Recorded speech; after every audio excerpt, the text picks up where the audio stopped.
So that's how it started. Then Bhagwan, what he said, okay, because you are not, now once you start doing Karma Yoga, you slowly get to find out how to control your senses. Why? Because you don't have any likes or dislikes about anything that you are doing. So you practice the dharma of renunciation of the results, renunciation of the pain.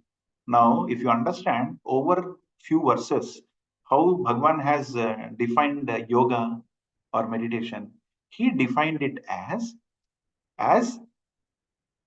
dukkha samyoga viyoga, which means the attachment to pain, getting rid of that attachment to pain is yoga, is ultimate meditation. So this itself says that how and when will you be able to renounce the pain? Only when you don't have an expectation, there will never be a pain. And that is the only secret. So Karma Yogi is the first starting ground. It's the exercise that you do to become a good Dhyana Yogi, right? Without that, it is not possible. There are these dots everywhere. So whenever we perform an activity, if we are really true seekers of meditation, there is no way we can avoid being a Karma Yogi. If we say, no, uncle, we want to perform everything through Rajasic attitude, like we are goal-oriented people, we only want to seek a goal, we want to compete, we want to do it at any cost, even if it is to, make others feel bad about it, we will trash them and we will make our way mercilessly. And in this process, we will always be enjoying our results. That is Rajasic attitude. But we will still come back and try to do meditation for becoming a good person. That never happens. That's the clear indication in this chapter 6. You can see if the way of activity is Rajasic, then there is no way we can define ourselves as a good meditator. It is not possible. Even if we try to seek it with whole heart, even if in that case, it will not be possible sitting for a few hours in the puja room on the beginning of the day and trying to seek meditation. It's not going to work out. So the first priority is always to become a great karma yogi. Now, he said that in the previous shloka 28, Bhagwan said, likewise, once a yogi is seated in deep meditation, where he is fully controlling his senses, his mind is now completely stable without any agitations. His manaha and buddhi has transcended to the next level where he is feeling himself as Brahma samsparsham, which means what? Contact with Brahman. The person has already contacted with Brahman. The jiva has already contacted Brahman. At that point in time, there is ultimate happiness, right? The ultimate happiness is called Sukhena Brahmasparsham Atyantam Sukham. The ultimate, there is no other bigger happiness than that. Such a happiness has already been realized by that soul at that point, seated in meditation. Now, who wants to live such a happiness? Nobody wants to live such a happiness, right? So, Bhagwan continues in 29 and tells, for a person seated in such a meditative spirit, how that person will behave in the normal life. Obviously, you cannot sit in meditation for very long. The monkey mind will start its agitations. Obviously, it will try to overpower it. And then will slowly have to descend back to this world. But when you come into this world, how you operate, the one who has already meditated sincerely, how they operate in this world is the next verse. Okay, let's take the next verse 29.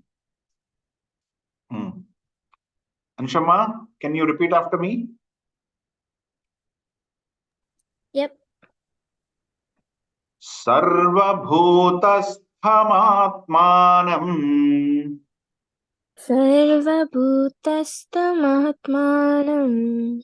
Sarvabhutani chatmani. Sarvabhutani chatmani. Ikshate yoga yuktatma. Ikshate yoga yuktatma. Sarvatra samadarshanaha. Sarvatram samadarshanaha.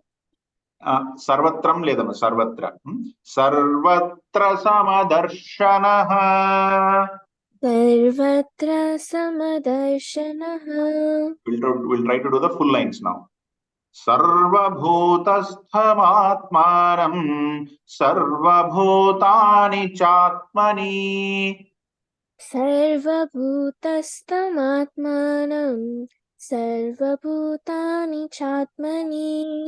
ईक्षते योगयुक्तात्मा सर्वत्र समदर्शनः. ईक्षत योगयुक्तात्मा सर्वत्र समदर्शनः. The after effects of a good meditative process, how does it look like?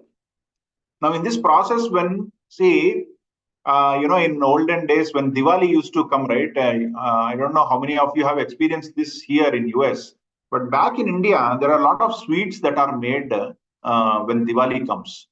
Mhm. Every house will have a lot of sweets. There is one kind of sweet where you will see different animals. I know Kriti maybe know. Kriti, can you tell me, there are sweets where it's completely made out of sugar, and the thing is in various different shapes and colors. Like sometimes the shape of a hen, shape of a pigeon, shape of a bird, shape of a a cow or something like that. Different shapes, but it's Yeah, nothing but sugar, nothing else. You know that those, yeah, it's completely, it's a solid sugar mold that is made in different shapes. Now in our childhood, we always used to fight for specific shape which is of our interest, right? Like a pet dog, for example, we would all go with the for the doggy, and then we'll fight for that, all three of us, and say, hey, this is supposed to be mine, you don't take it, this doggy is mine. And then ultimately the parents used to laugh at us. They used to say, what are these silly people? They know these kids are so silly. It's all made up of sugar only, right? When you eat, it will all stays the same. However, they are fighting for these different shapes. Think about it. Huh? Everything is just the sugar. When it melts, everything becomes what?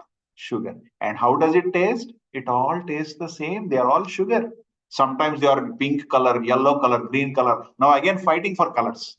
Shape is also fine. Now fighting for colors. So likewise, we used to do.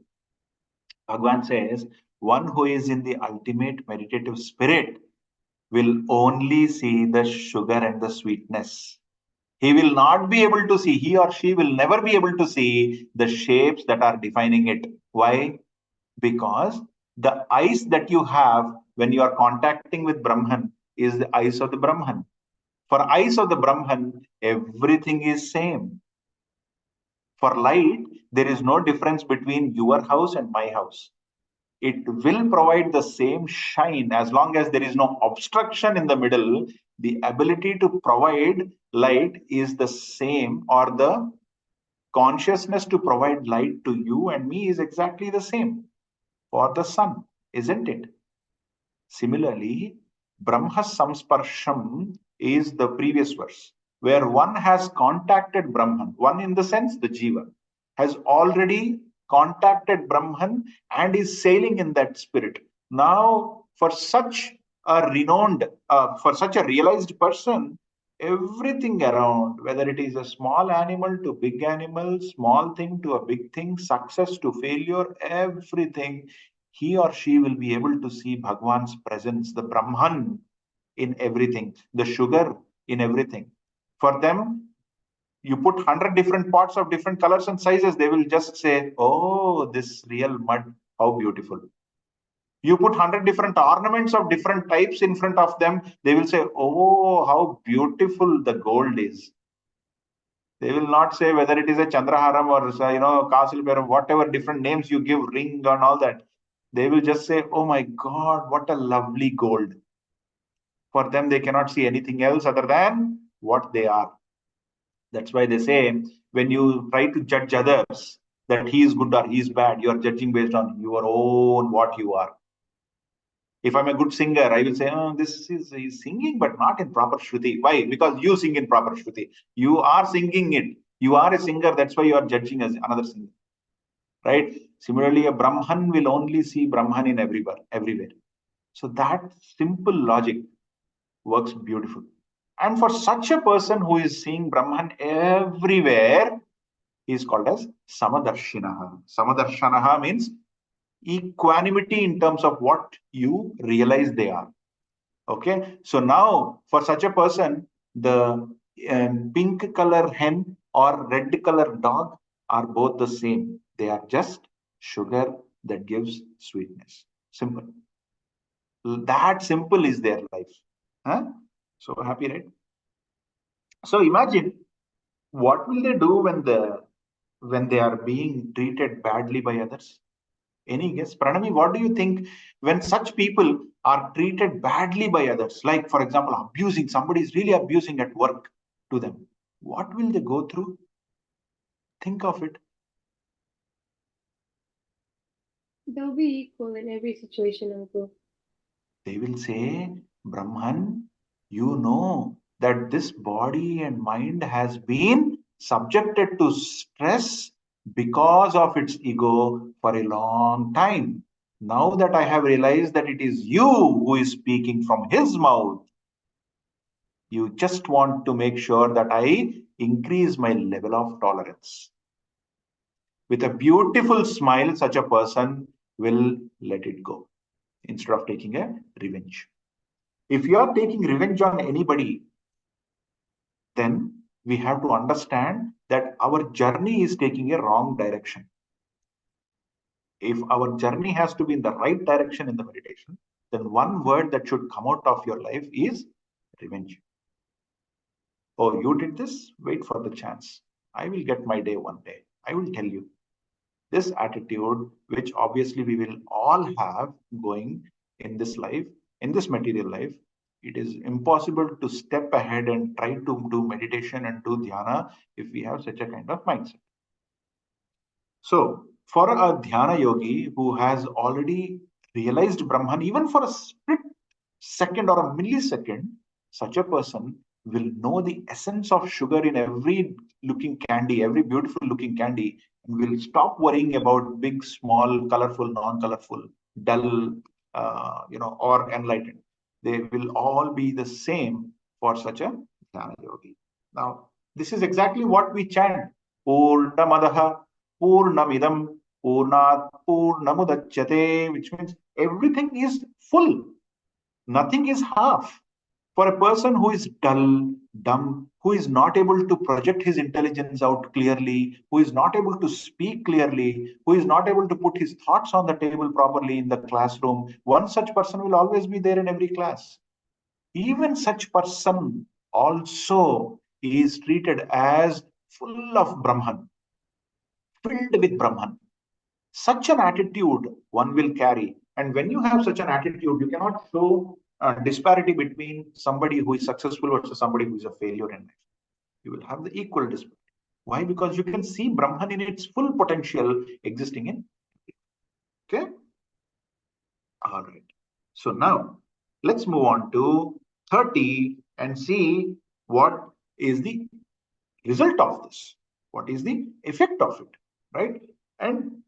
And some kind of previous verses in some previous chapters we have seen that when, and also it is said that dharma rakshati rakshitaha, when you protect the dharma will protect you back, right?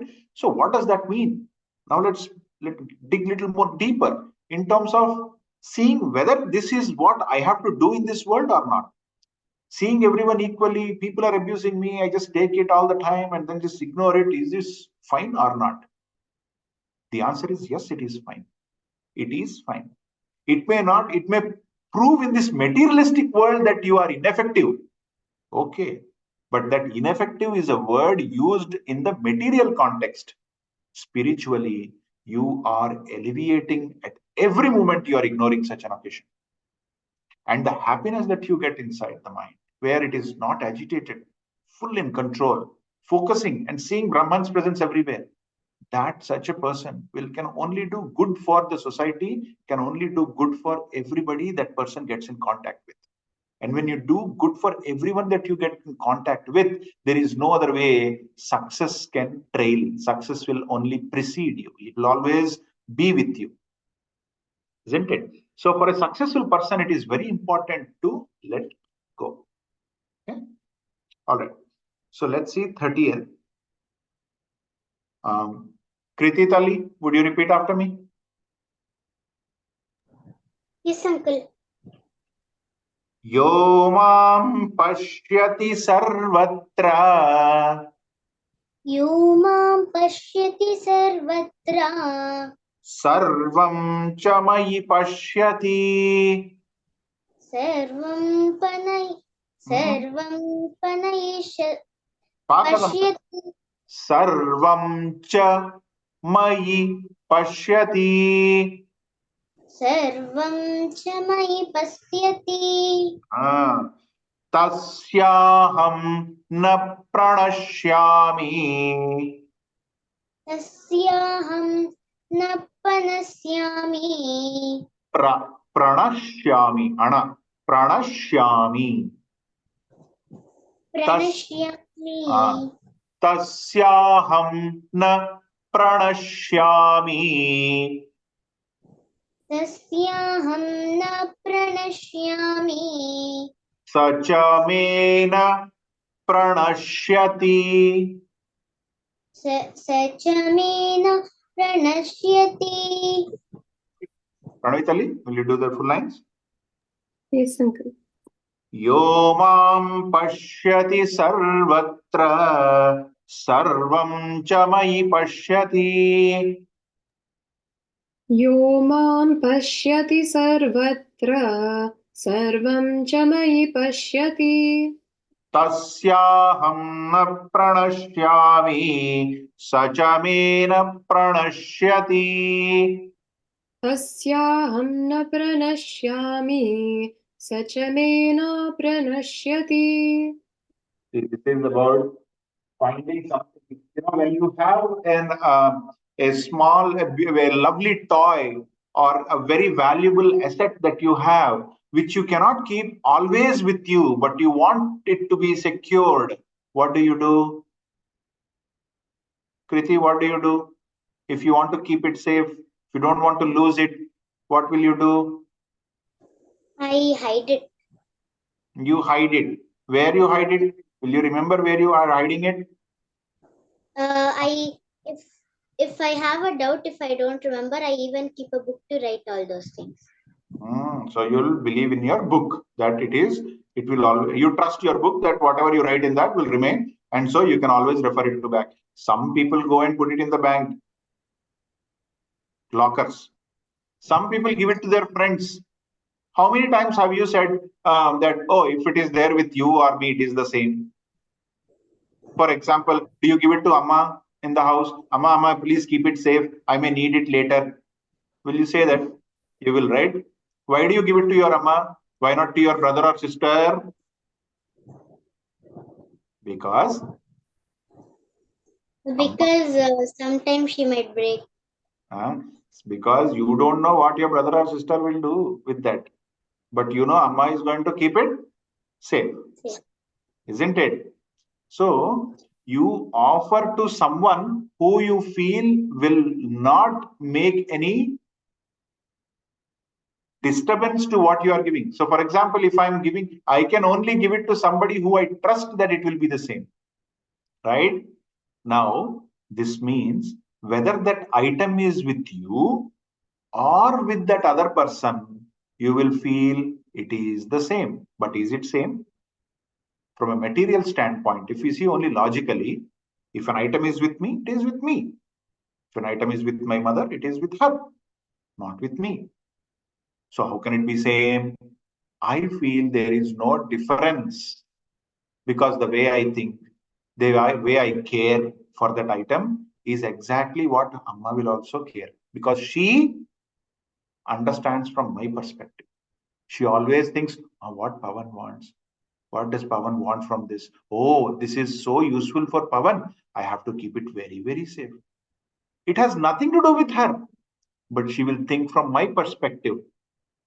And then from my perspective, when she thinks, she says, oh my God, this is so useful for Pavan. How can I let it go? She will save it somewhere carefully.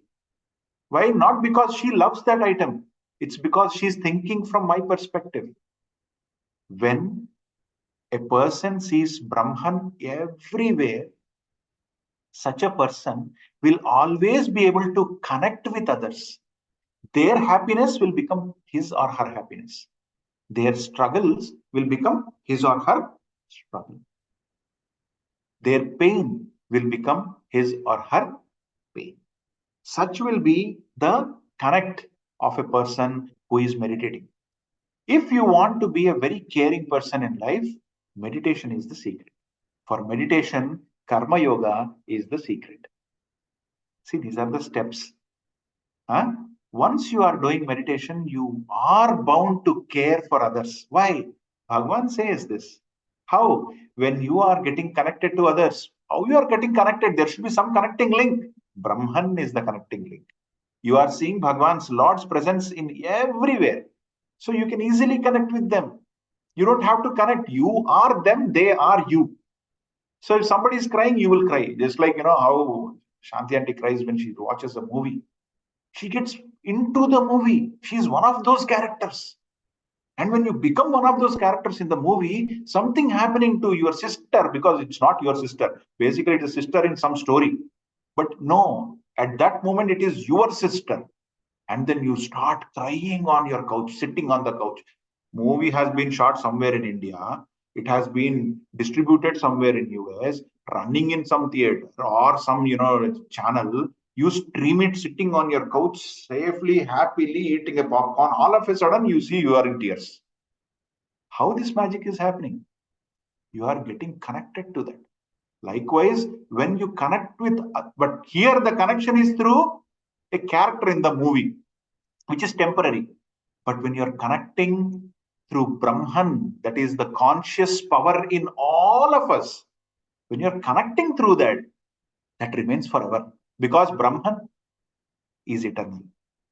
So this connection is also eternal. When you connect like that, obviously there is no difference between them and you. So if their body is suffering, your body is also suffering. This is what exactly happens when you become a parent. When the kids go through trouble, the parents obviously go through the same exact trouble. And you don't know that, but that is true. How? They get connected to you from mind perspective. At the level of mind, they connect. But when you connect at the level of Brahman, there is nothing that you don't know about this person. You will know everything about this person and you will feel exactly the same at every moment. So such will be Sarva Bhutastham Atmanam. Everywhere you can see the presence of Atman, which is Brahman. Sarva Bhutani cha Atmani. Every other thing in that Atman as well, which means like what? You can see every ornament, you can see the presence of gold, and you will see that all these ornaments of this world are nothing but made of gold. So there is only one gold in which every ornament is sitting. And the presence of gold is also in every ornament. So that is the gold which is available for everyone to function. At the same time, if there is no gold, that ornament does not exist. Isn't it? Such will be the consciousness and thought process of the person. He will see Brahman's presence everywhere and every other thing sitting in Brahman forever. For such a person, how can they differentiate between good bangle, bad bangle? They just are different shapes. Maybe some sculpture did not did a small mistake somewhere and gave us different cut there in the bangle, which is not very symmetric. But basically, it is gold. So how can a gold be different from a gold? It will be the same. So Brahman, person operating at that spiritual level, will see no difference between the cuts, the shapes, the sizes, the colors, and everything. Right? All right. Now, for such a person, Bhagavan says, I will not be lost for them. Why? You cannot lose Brahman. Why? Why you cannot lose? You will lose if something is there here in this moment and not there in the next moment. That's when you, what is the definition of losing? Losing means you realize that it is there now, and in the next minute you say it is not there. That is the definition of losing. Correct? Bhagavan says, for a person who is seeing me everywhere, he is never losing me. Because this guy has no difference between him and the next neighbor. If neighbor is available, Brahman is available for him. ఇప్పుడు నీ దగ్గర ఉంది Kriti, you have something valuable, right? I feel that I have it. Why? Because I don't see any difference between you and me. Isn't it? So your gold bangles are mine, isn't it? This is how a person will feel happy. If you are successful, I am successful. Right? I don't have to really go bypass you and say that I'm successful than you. If you are successful, I'm successful. If you are happy, I'm happy. So that is the mindset. For such a person, there is nothing called losing. Why? This person is the ability to find Brahman is abundant all over. So why do I lose it? Like a person sitting in the middle of the ocean and saying, I'm losing my water. It's silly. It never happens like that, right? You have abundance of water everywhere. Wherever you see water. So how can you lose water at that point in time? Similarly, Bhagwan says, I will also not lose you. That's a very, very, very beautiful statement. You don't lose me, great, in meditation. I will also not lose you. Which means what? The consciousness of mind will always be brilliantly shining in you. Don't worry about it. That kind of an assurance. See, when we do something good, we will always be blessed with goodness. Correct? Now, with that assurance, we have a few more minutes. Let's go to 31 and see what more Bhagwan is going to tell about the person who is, see now where we started at meditating, we started at karma yoga, we did meditation, we sit straight, put a clean place and all that, the basics of, how to meditate, how to prep for it. And then we said, okay, now what we have to do, we have to control our senses and all that. And then because I'm controlling, my focus is all about controlling. I'm not able to focus on. Then what I should do? Oh, don't worry about controlling aspect of it, but focus on God. So what I did, every distraction I'm getting, I'm trying to create that link to the God back again. And so I'm always thinking of God alone and nothing else. With that, I am making sure that all the distractions that are coming by are telling me the stories of Lord. Something nice coming to the nose, it says, oh, my God's feet, when he passes by, it's the same smell I get. I connect something with the God so that I always focus on. Now, when that is coming to me, I'm focusing only on God, then I am seated in him. When I'm seated in him, he and me are the same. When I get that Brahma Samsparsham, then at that point in time, everywhere I can see his presence. In every distraction of this world, I can see his presence. Every abuse of him, I can see his presence. Every appreciation, I can see his presence. Now, when that happens, for me, I can connect with people because there is no difference between they and me. See how things are working out in a beautiful way. So meditation is not just a one word where it's very poorly. Now, when you go back to these YouTube videos and a lot of Western videos where they talk about meditation and everything, you will see very cheap definitions of what that is. Look at what Bhagwan is taking us through. This is the actual Dhyana Yoga, right? Now, let's go to 31. Pranavitali. Sarvabhutasthhitam yo mam. Sarvabhutasthhitam yo mam. Bhajatyekatvamasthitah. Bhajate kattvamastitah. Sarvatha vartamanopi. Sarvatra vartamanopi. Sarvatha vartamanopi. Sarvata vartamanopi. Sayogi mayi vartate. Sayogi mayi vartate. So now, such a person who is able to see Bhagwan's presence, Paramatma's consciousness everywhere in and everyone, will be devoted to whom? Will be devoted to everyone. There is no, see, when you see somebody who is very, very senior most sage, with white hair running around and still touches the feet of a young child who is chanting Bhagavad Gita so clearly, that is an indication that ego is not there. It means that because the yogi is seeing Brahman's presence everywhere, he does not mind bowing down to even person of smaller age. For age, that is just a number for the yogi. He sees Bhagwan's presence everywhere. So, like I bow down to a senior, I should be able to bow down to a junior. There is no senior, junior for that matter, for such a yogi. For others, they keep talking about, no, see, this is a senior guy. What, yeah. But for that yogi, it is like Brahman, Brahman everywhere.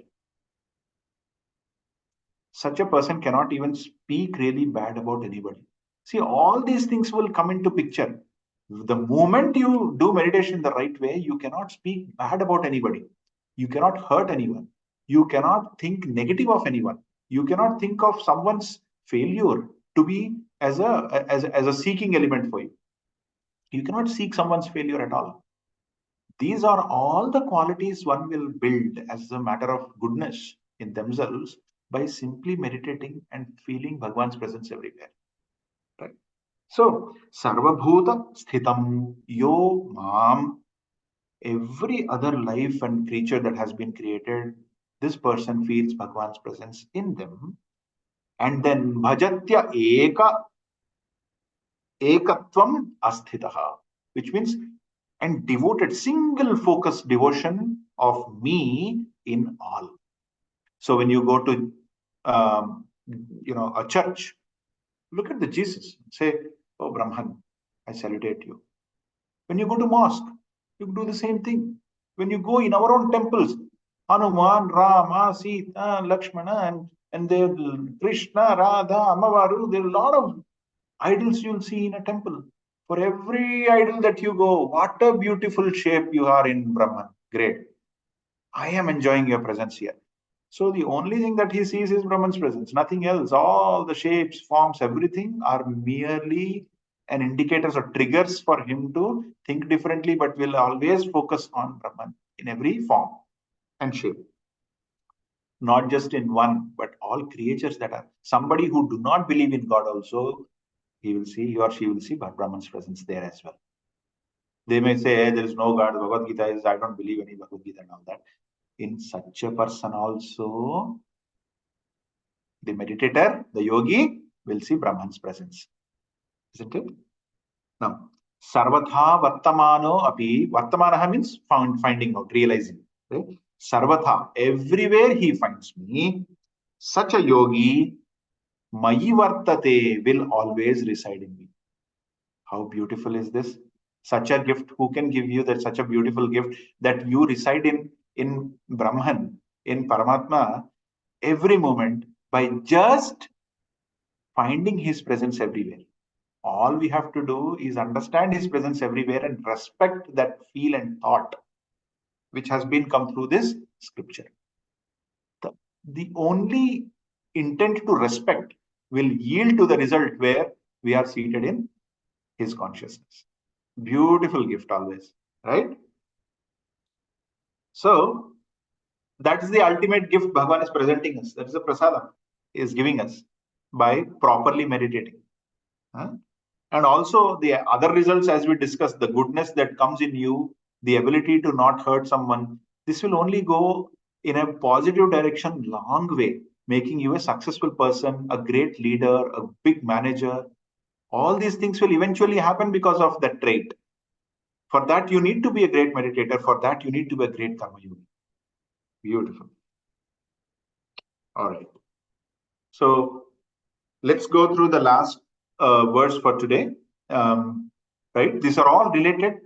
This is the end result of the meditation. So once he told who should start, when should start, how you should start, what are the prep work you need to do, how to control your distractions by focusing on Lord. Now, once you are there, matured enough, then how do you operate in this world? What do you think of others? What others think of you? And then what are the results of it? We are at that phase right now. All right. 32. Anshutali, can you repeat after me now? Atmaupamyena sarvatra आत्मौपम्येन सर्वत्र samam pashyati Arjuna.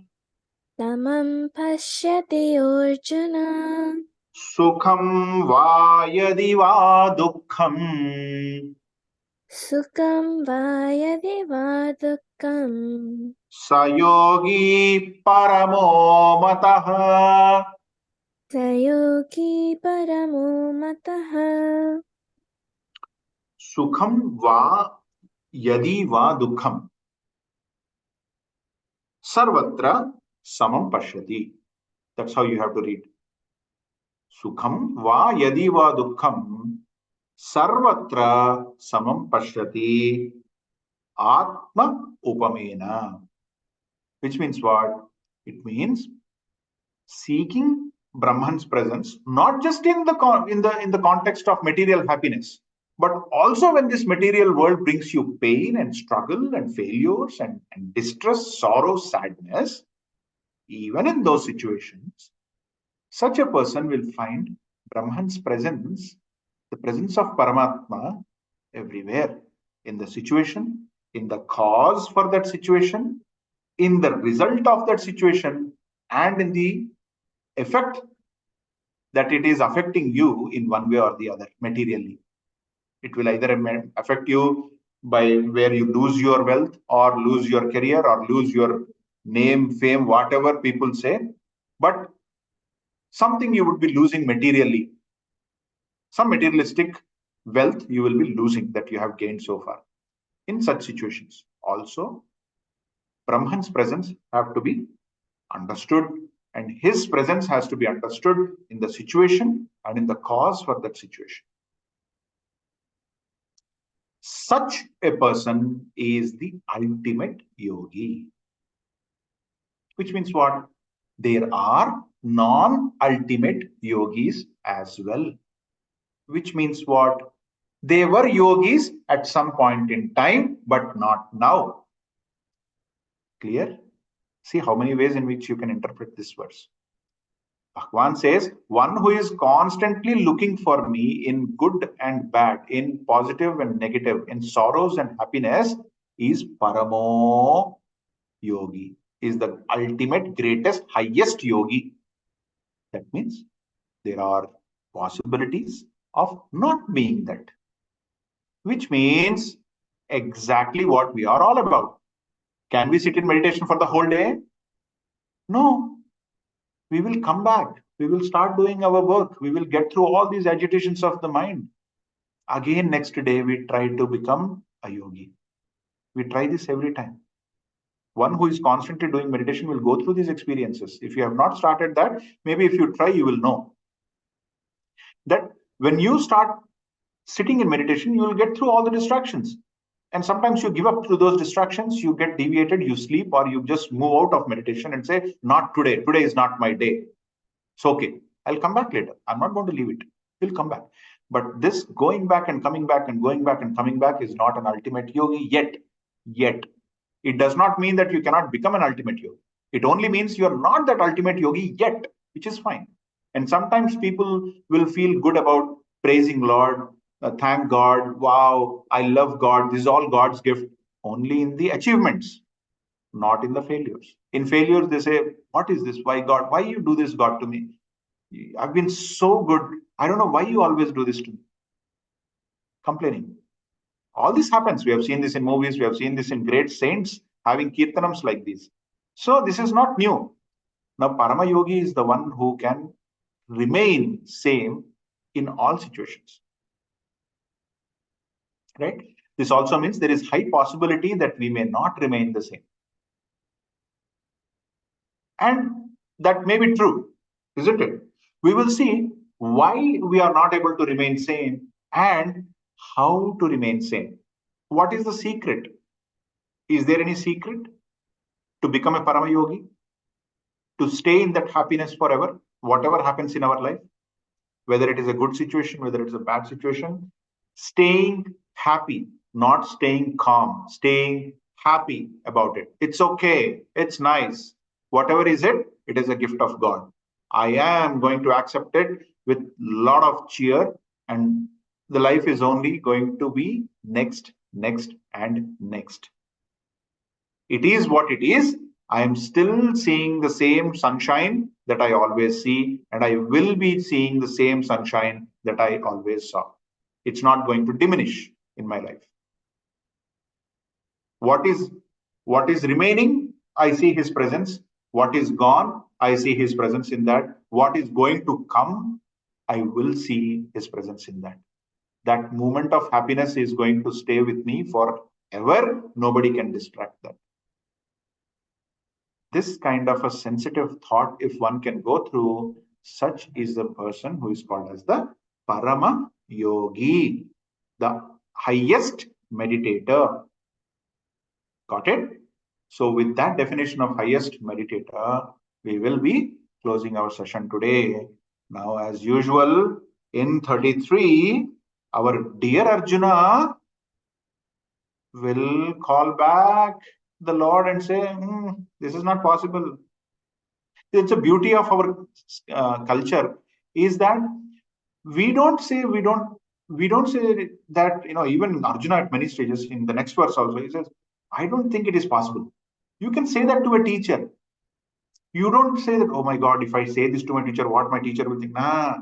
In Vedanta, there is no blind faith. Arjuna will not blindly believe whatever he's saying. He will ask right questions to understand that and bring that clarity in his mind. Even if small confusion is there, he will definitely ask. Such is our culture. In Vedanta, everything is question and answer. So we will wait for the next question that Arjuna has and the complaint that he brings up to the table and see how Krishna is going to handle such a beautiful question and a valid question from Arjuna in the next session. Thanks for joining. Let's do the closing prayers.